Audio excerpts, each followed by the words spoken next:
Olá pessoal, tudo bem? Sou o Paulo Sanazato e hoje nós vamos entrevistar Emanuela Estela Moreno da Silva, tudo bem? Bem, graças a Deus. Seja bem-vinda. Como que você gosta de ser chamada? Estela mesmo, Manu. E onde que você mora? Eu moro em Piracicaba, estado de São Paulo, aqui no Brasil. Me fala um pouco da sua profissão. Minha vida profissional, eu falo que começou de um hobby. Eu comecei a sentir vontade de aprender aquela coisa de montar drink.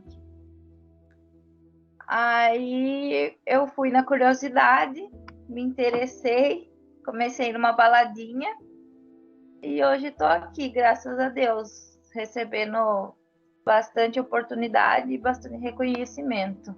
E o que você gostaria de mudar no mundo?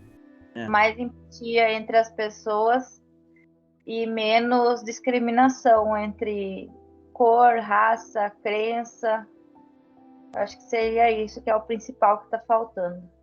Estela, hoje você está precisando de uma cirurgia no olho, certo? Me deixa saber, o que você consegue contar pra gente que é leigo, que não entende sobre isso, sobre essa operação? Então, essa cirurgia, na verdade, não é de hoje. Quando eu era pequena, começou na escola, o professor chamava muito a minha atenção porque eu escrevia muitas coisas erradas do quadro da lousa.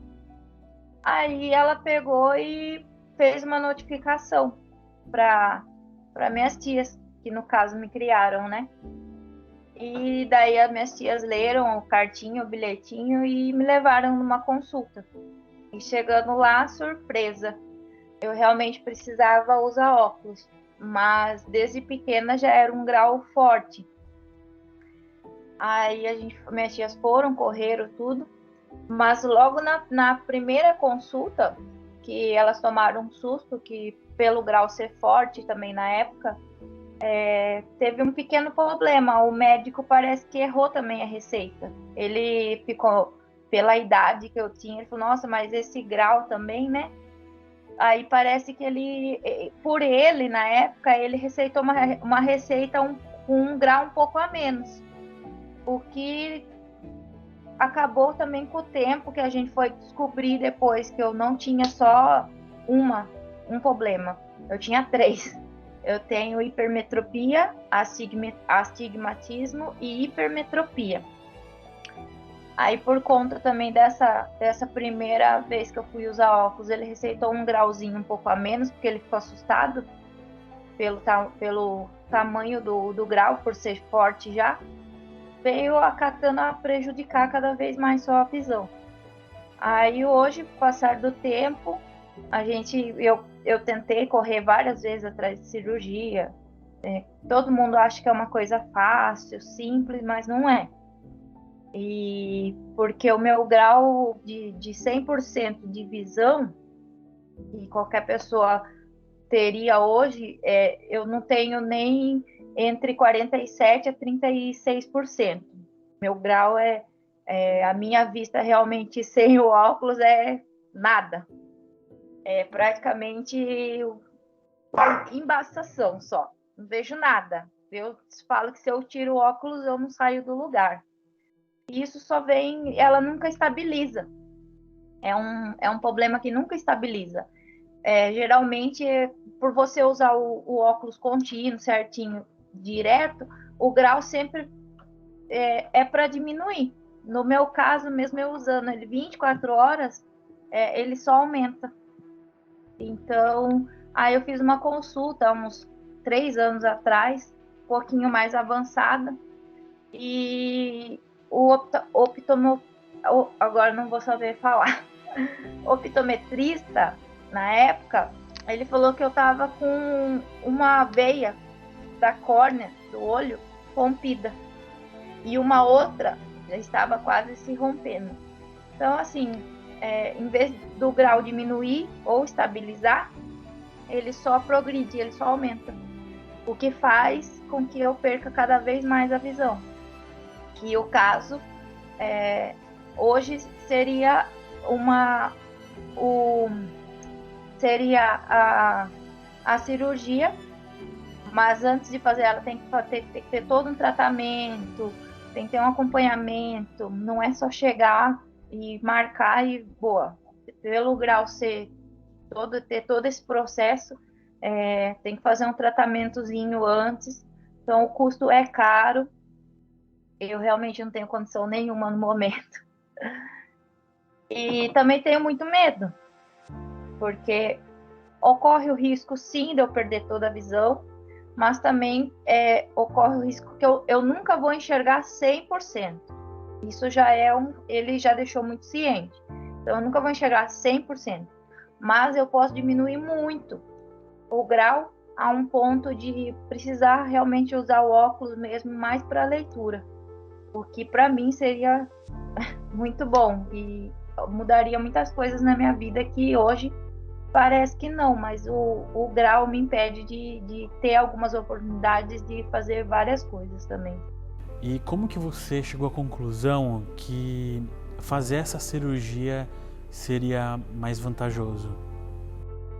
Foi quando assim, ano passado, na verdade, eu sempre quis fazer essa cirurgia, mas o custo é muito alto e eu moro sozinha. Eu tenho a ajuda da minha família, mas assim, não é aquela ajuda que eu fico qualquer coisa eu busco a atenção deles. É sim realmente uma muita urgência. E o motivo de estar buscando essa cirurgia hoje é porque, como o grau é muito alto, ele também não é um óculos que eu posso ir na ótica, qualquer ótica, e mandar fazer. É um grau que ele demora quase 30 dias para chegar. Eu já troquei de várias óticas nesse decorrer de ano, mas é um grau que demora entre 20 a 30 dias para ser feito. É uma lente especial e é muito cara. Essa última lente que eu fiz há 2 anos atrás, ela custou em torno de 2.500. Então é um dinheiro que quem depende de óculos, a consulta deve ser feita regularmente a cada ano. Ano passado eu não fui, porque eu não tinha nem condição, devido a algumas coisas também que aconteceram. E não dá para cada ano ficar gastando 2 pau e meio, que é dinheiro. E eu também não tenho como. Aí veio a ideia que eu fui pedir ajuda para minha tia, que eu estava passando por sufoco, por realmente necessidade, dificuldade, e ela também não tinha como me ajudar. Mas veio a ideia da vaquinha.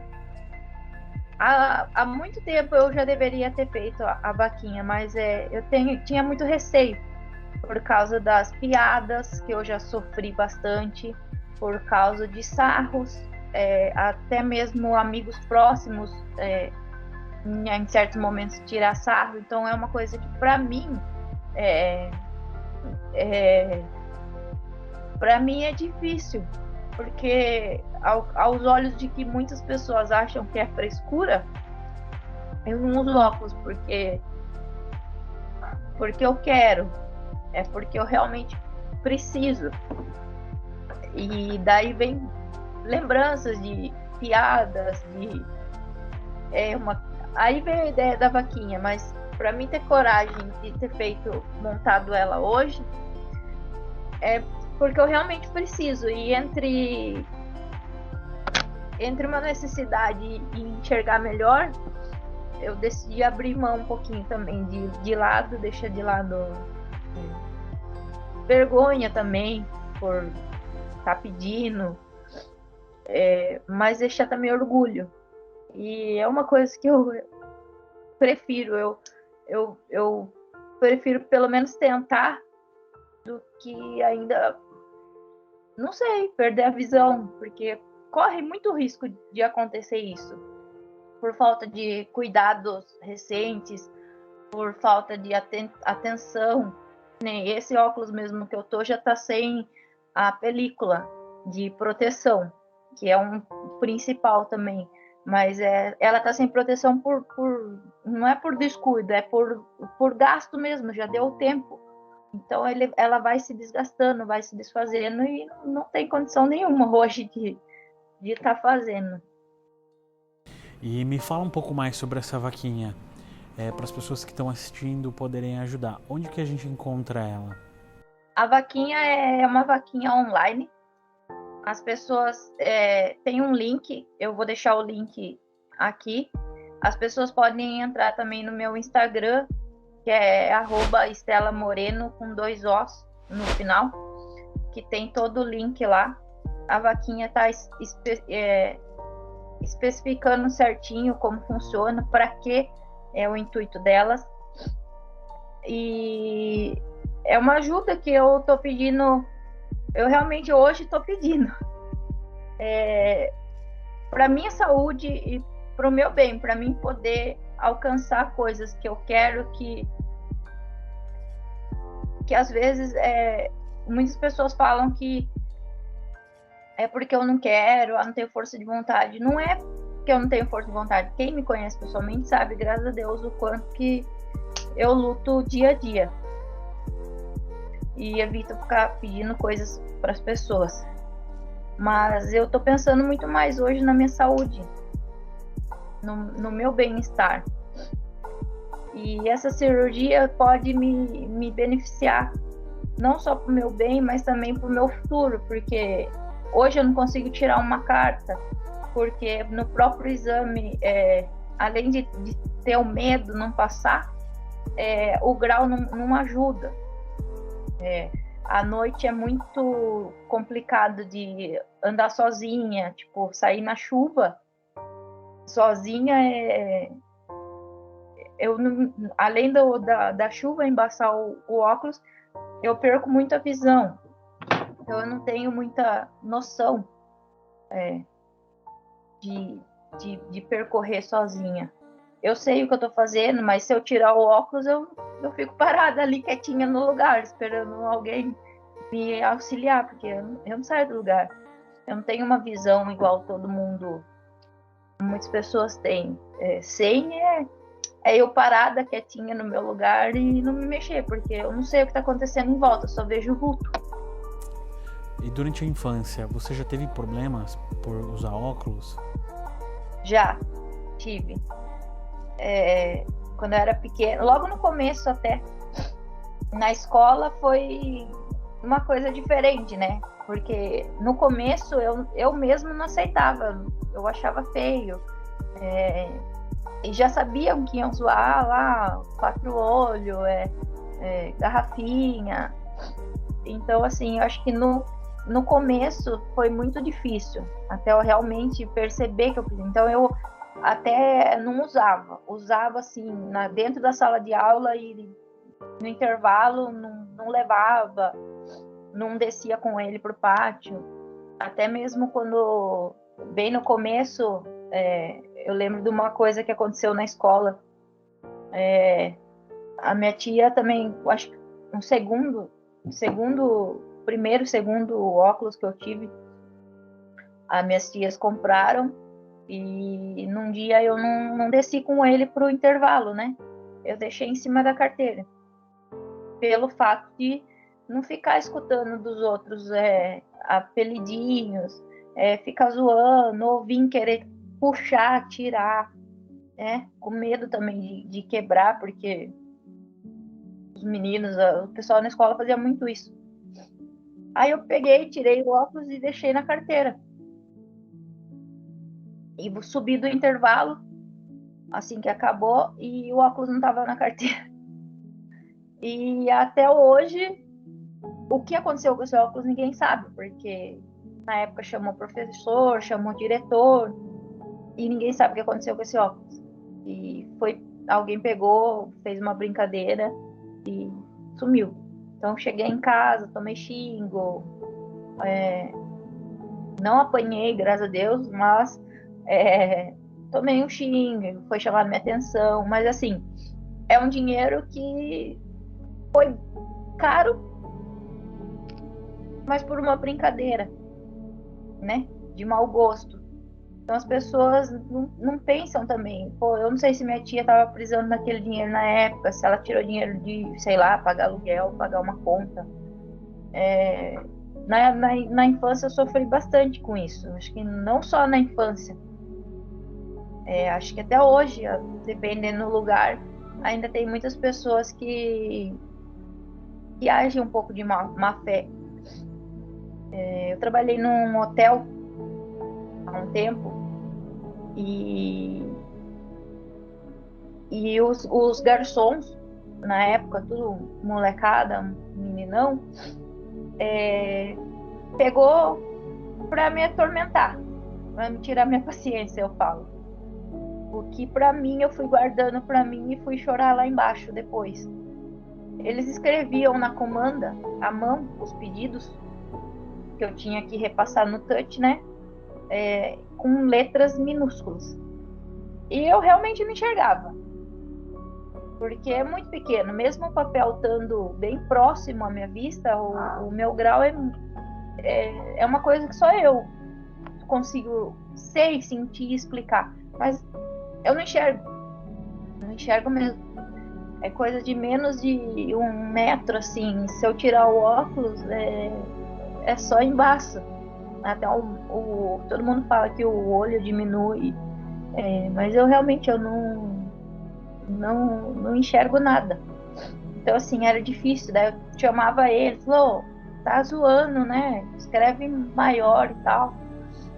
E eles zoavam, o problema é seu se você não enxerga.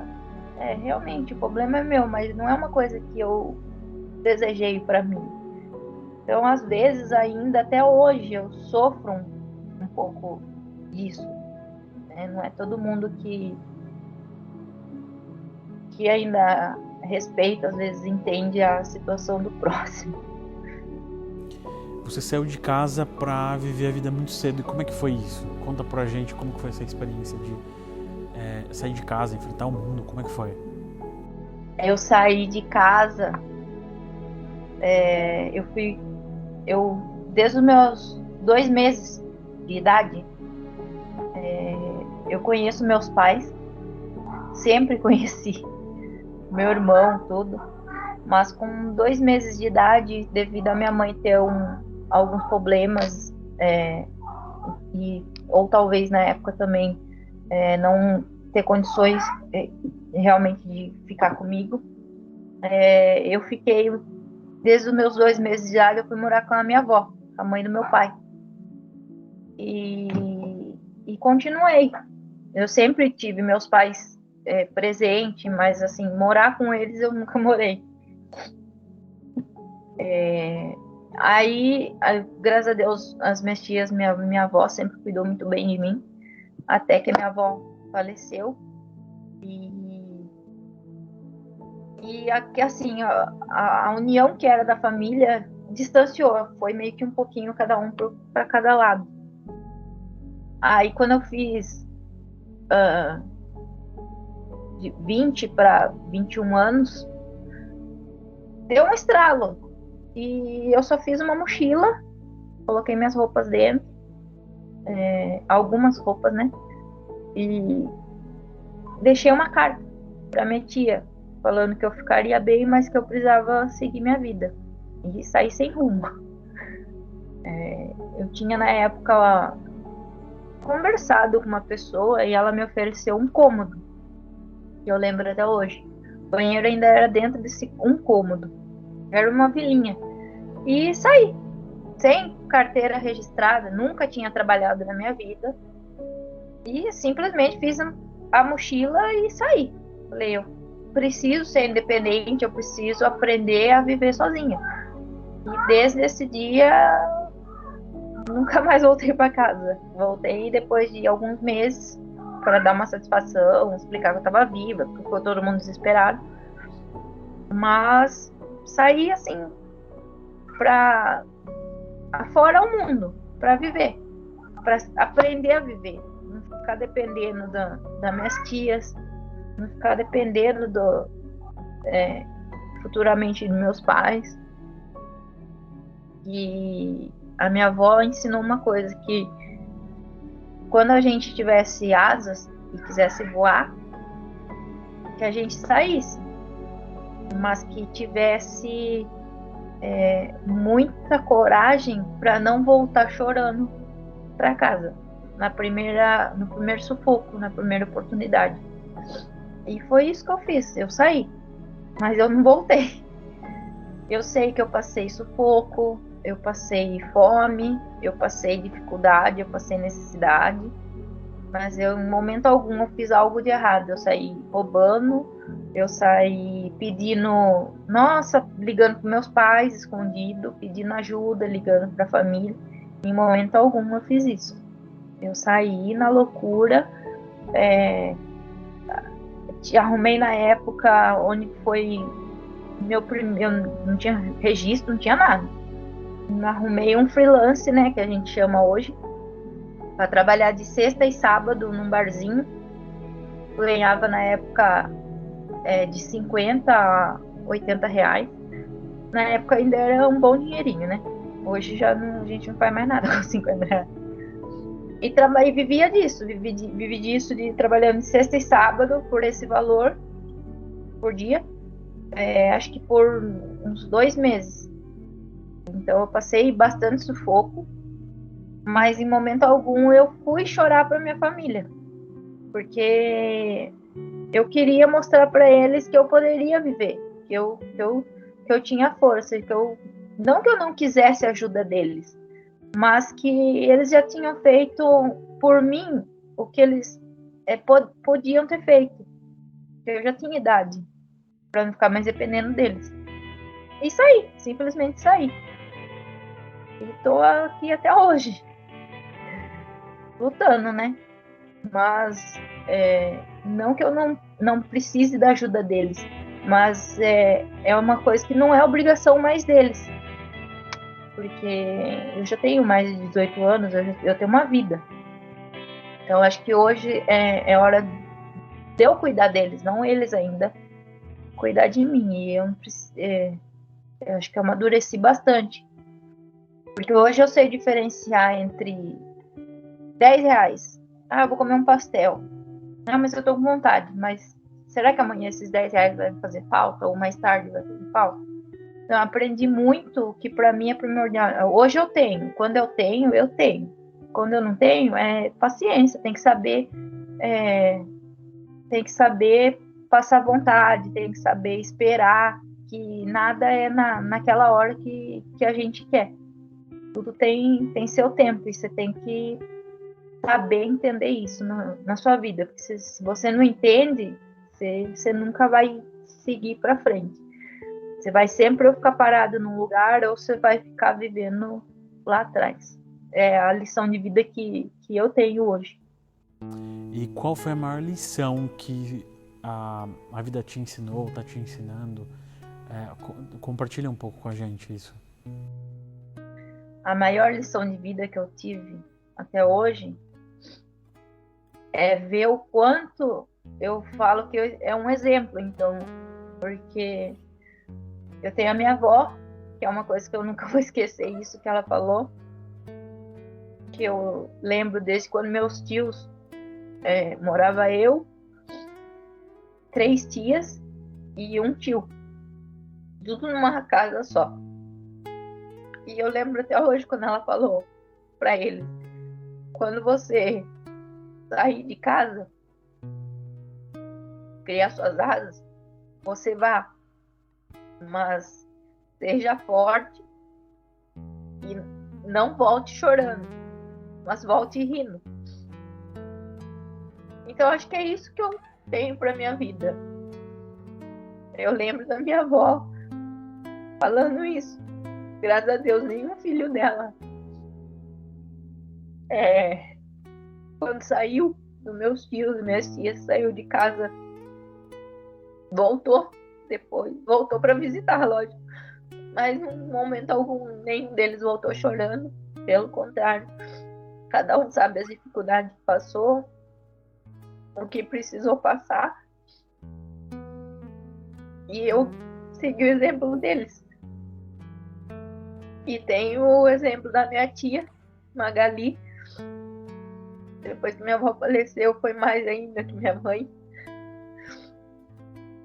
Graças a Deus, sempre me apoiou. Dei muita dor de cabeça para ela. Mas graças a fiz muita burrada. Mas aprendi e dei a volta por cima para mostrar que eu era uma pessoa diferente. E não desisti. Porque depois que a minha avó faleceu, minha tia ainda que continuou mantendo a família.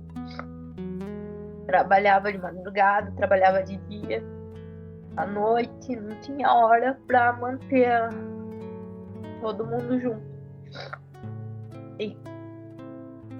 E acho que o meu exemplo é a força e a garra deles. E do meu pai, que mesmo quando ele morava em outra cidade, ele sempre nas folgas dele, quando ele tinha oportunidade, vinha de outra cidade para me buscar, para ficar com ele. Mandava, na época era telegrama, né? Desde pequena, quando ele não podia estar presente em algum aniversário, ele sempre mandava telegrama. Eu ficava sentada no muro esperando o carteiro chegar com o telegrama dele. E hoje mesmo, depois de velhinho, tá aposentado, ele tá por aí na casinha dele, também com os probleminha dele, mas não para. Não é uma pessoa que, porque se aposentou, ficou encostada. Ele vai, pega a reciclagenzinha dele, conversa com o dono na rua, mas ele não pede ajuda. Ele faz o que ele pode. E é isso, acho que meus exemplos são minha tia, meu pai e a minha avó. Quando eu penso em desistir, é só lembrar deles, da força de vontade deles. Pessoal, essa foi a Estela. Espero que realmente você consiga atingir seu objetivo, que você consiga fazer essa cirurgia. Pessoal que está assistindo, por favor, ajudem se vocês se sentirem no coração. E é isso, tá? Deus no controle, vai dar tudo certo. Então, que nada é impossível para Ele. Então, eu espero que a gente te entreviste logo depois dessa cirurgia. Tá bom? Um super beijo. Até mais, Estela. Agradeço eu. Gostei bastante. Obrigada pela oportunidade. Não se esqueçam de se inscrever no canal, ativar o sino e aqui embaixo tá o link para você poder ajudar a Estela nessa causa, tá bom? Um super beijo para todos.